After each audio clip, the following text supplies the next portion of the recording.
Promotion of cooperative society मैंने बता ही दिया। State shall endeavour to promote voluntary formation, autonomous functioning, democratic control and professional management of cooperative society.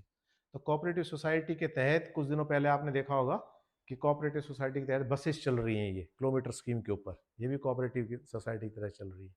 और बहुत सारी चीज़ें जो मैन्युफैक्चरिंग कोऑपरेटिव सोसाइटी में हो रही है। कोऑपरेटिव सोसाइटीज़ को, फर्म्स को, इनको काम दिया जा रहा है मिड डे मील्स का और इस तरह का दिया जा रहा है। सेल्फ हेल्प ग्रुप्स को जो काम दिया जा रहा है मिड डे मील का, स्कूल में ये मिड डे मील का काम करेंगे और फंक्शंस में करेंगे, तो ये सब उसको प्रमोट करने की बात है। यूनिफॉर्म सिविल कोड की बात की हुई है यहाँ। So the state shall endeavor to secure for the citizen a uniform civil code throughout the territory of India। लेकिन यूनिफॉर्म सिविल कोड लगा नहीं, ये हम सबको पता ही है। सिर्फ हिंदू एक्ट बन के रह गया, मुस्लिम्स कम्युनिटी और कम्युनिटीज से बाहर रही, उन पे लागू नहीं था। लेकिन अभी उत्तराखंड में उसको शुरू किया है, उसका ड्राफ्ट यूपी में भी तैयार हो गया, तो कई जगह वो कर रहे हैं। और इस बार 15 अगस्त पे मोदी जी ने सिविल कोड लाने की बात की है। तो यूनिफॉर्म सिविल कोड के अंदर सबसे ज़्यादा फायदा किसको होगा? महिलाओं को होगा, क्योंकि अलग अलग धर्म के अंदर महिलाओं को ज़्यादा नुकसान हो रहा है। जैसे 3 तलाक था, उससे तो हमें राहत मिल गई, लेकिन उसके अलावा हलाला है, 4 मैरिज है मुस्लिम्स में, और अलग अलग धर्मों के अंदर जो भी कमियां हैं वो सब हटके और यूनिफॉर्मिटी आ जाएगी। और यूनिफॉर्मिटी क्या होगी कि महिलाओं के अधिकार सबके, जैसे मेंटेनेंस का अधिकार है वो सबको मिल जाएगा शादी के बाद। तो ये जो डिस्क्रिमिनेशन है सारे ख़त्म हो जाएंगे। तो इसलिए यूनिफॉर्म सिविल कोड बहुत ज़रूरी है, तो उसके लिए काम कर रहे हैं। इस समय प्रयत्नशील है सरकार, हो सकता है आने वाले साल 2 साल के अंदर ही आ जाए। तो नेक्स्ट है provision for early childhood care and education to the children below the age of 6 years. The state shall endeavor to provide early childhood care and education for all children until they complete age of 6 year। तो इसके लिए क्या schemes हैं?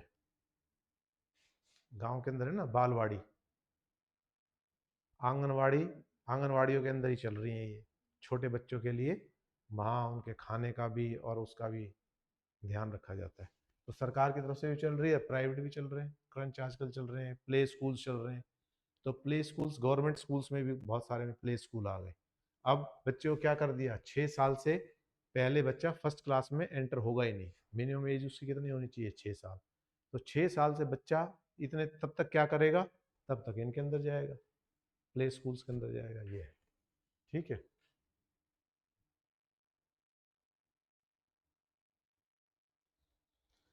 Promotion of educational and economic interest of scheduled caste, scheduled tribe and other weaker sections. The state shall promote with special care the educational and economic interest of the weaker section of the people, and in particular of the scheduled caste and the scheduled tribe, and shall promote them from social injustice and all form of exploitation। दो मकसद हैं इसके, social injustice से छुटकारा दिलाना और exploitation से। तो आज की तारीख में तो एक्सप्लॉयटेशन हो नहीं रहा, लेकिन पिछले हजारों सालों से जो एक्सप्लॉयटेशन हुआ है उसका असर तो आज भी दिखता है। किसी को आप पढ़ने नहीं दोगे, किसी को आप स्कूल में एडमिशन नहीं दोगे, किसी को आपने बंधुआ मजदूर बना के रखा हुआ है, इनकम का उसके पास सोर्स नहीं है, उसके पास अपनी ज़मीन नहीं है, ये सारी चीज़ें हैं, तो वो व्यक्ति करेंगे क्या, आगे कैसे बढ़ेंगे? तो उसके लिए गवर्नमेंट को स्पेशल प्रोविजंस करने के लिए, उनको आगे बढ़ाने के लिए, तो उनको आगे बढ़ाने के लिए मैंने बताया था सारा, ठीक है। फ्री राशन का प्रोविज़न कर दिया है।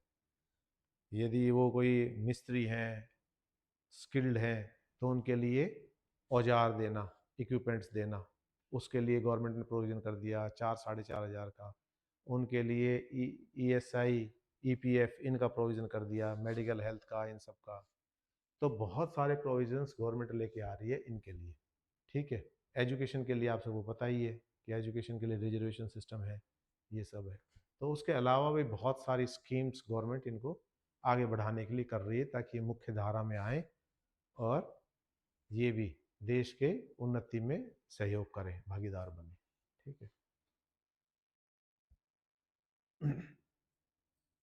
Duty of the state to raise the level of nutrition and the standard of living and to improve public health.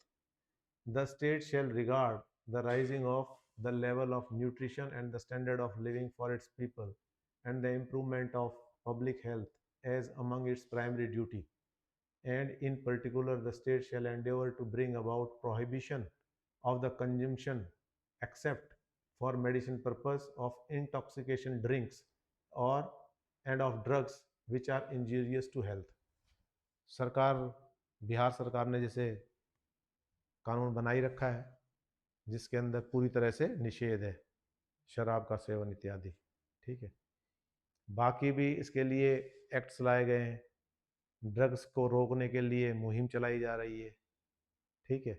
इसके अलावा हेल्थ के लिए मिड डे मील बच्चों के लिए चल रही है, आंगनवाड़ी के अंदर छोटे बच्चों के लिए कार्यक्रम चल रहे हैं, जच्चा बच्चा के लिए कार्यक्रम चल रहे हैं। जब औरत प्रेग्नेंट होती है, प्रेगनेंसी से पहले 5-6 हज़ार रुपया मिलता है, प्रेगनेंसी के बाद भी उसको मिलता है, वो सारा इसलिए दिया जाता है। उनके कार्ड बनते हैं, कार्ड के अंदर जो भी डेफिशिएंसी है मिनरल्स की, विटामिन्स की, इन सारी चीज़ों की डेफिशिएंसी पूरी करने के लिए टैबलेट्स दी जाती है। स्कूलों के अंदर आयरन की टैबलेट्स दी जाती है। एनीमिक बहुत सारे लड़कियां हैं वो एनीमिक मिलती हैं, ब्लड की कमी मिलती है, उसकी पूर्ति के लिए भी दवाइयाँ दी जाती हैं। समय समय पर कैंप लगाए जाते हैं, हॉस्पिटल्स के अंदर अवेयरनेस स्कीम चलाई जाती है। आशा वर्कर के जरिए पूरे पूरे इसके अंदर सोसाइटी के अंदर, गाँव के अंदर, शहरों के अंदर उनके जरिए इस चीज़ को लेकर अवेयरनेस फैलाई जाती है। तो ये सारा क्या है, ये हेल्थ इम्प्रूव करने के लिए है। ठीक है। सैनिटेशन के प्रोग्राम चलाए जाते हैं, मलेरिया के खिलाफ, इनके खिलाफ वो फॉगिंग होती है। ये सब किस चीज़ के लिए है, ये सब उनसे बचाने के लिए। ठीक है। Organization of agriculture and animal husbandry. The state shall endeavor to organize agriculture and animal husbandry on modern and scientific lines and shall in particular take steps for preserving and improving the breeds and prohibiting the slaughter of cows and calves and other milch and draught cattle. गोकशी के खिलाफ कानून बनाए हुआ है, उसके अंदर वो होगा ही होगा। इसके अलावा ब्रीड डेवलप, हाइब्रिड्स, जैसे बहुत सारे गाय के अंदर, इनके अंदर हाइब्रिड नस्ल पे भी काम चल रहा है, इम्प्रूव नस्ल पे, ताकि उनका दूध बढ़ाया जा सके। ठीक है। और आर्टिफिशियल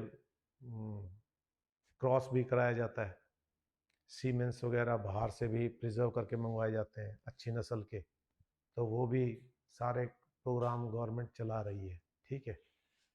तो ताकि ब्रीड इम्प्रूव हो सके। ठीक है। पर्टिकुलरली दूध देने वाले जितने भी गाय है, भैंस है, उनके अंदर सब मुर्रा नस्ल की भैंस को प्रमोट किया जा रहा है, क्योंकि अच्छी नस्ल की होती है, वो दूध अच्छा देती है। इसी तरह गाय के अंदर भी जो गीर है, साहिवाल है, बिल्कुल देसी नस्ल की है, उनको भी प्रमोट किया जा रहा है। अब पहले देसी गाय बहुत कम दूध देती थी, लेकिन अब देसी गाय 12-12 लीटर, 14-14 लीटर तक दूध दे रही है। वो सब इसी की वजह से है सब। ठीक है।